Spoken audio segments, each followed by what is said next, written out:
Masaya ka? Masayang masaya ako. Talaga po. Oo, masayang masaya ako. Nakita ko yung mga pamangkin ko, pangamag-anak ko sa Pampanga, lahat ng anak ng mga kapatid ko nandito.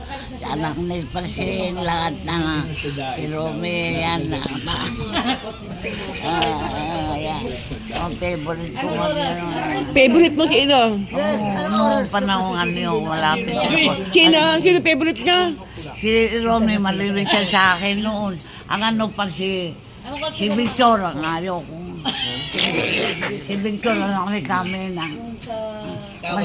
Masimete na lang. Ikampi siya, pareho lang ugali. Hindi pa nabigay. Dampi siya. Naduduling siya. Nung pupunta, nung darating ako, naman ninakaw mo kay Kaparador. Sabi ni Kampi siya. Kinuman naman ng damit ko, Kampi siya, binigay ka mga pamangkin ko yan. Yan lahat kong dala-dala sa Bicol. Pagtapos uwi akong pa Bicol. Pumunta dala-dala yung mga damit. Sabi ni Kampi, dala mo na yan. Kasama ko ng pising nung pumunta kang Bicol eh. Nag-surrender man. Siya kasama ko. Nung hinatid na Masakit yung damit magsalita. Ay, dahil sa damit. sa tren. Hindi niya Masakit kinuha. magsalita si Hindi Kampi kinuha. siyang saka Nino? si Victor. Nino? Parehas sila. Di ba, Don Titang, hinatid namin yung mga damit na pinaggaganyan ni Dampisyang. Oh. Hinatid namin sa tren sa'yo, di ba? Ah. Hindi niya kinuha. Hindi mo kinuha, di ba? Iniwan namin. Kinuha. Wala siyang dala nung umalis siya. Wala, iniwan niya. Umiyak siya. Bakit iniwan mo? Alin? Yung mga damit mo sa tren. Ayoko.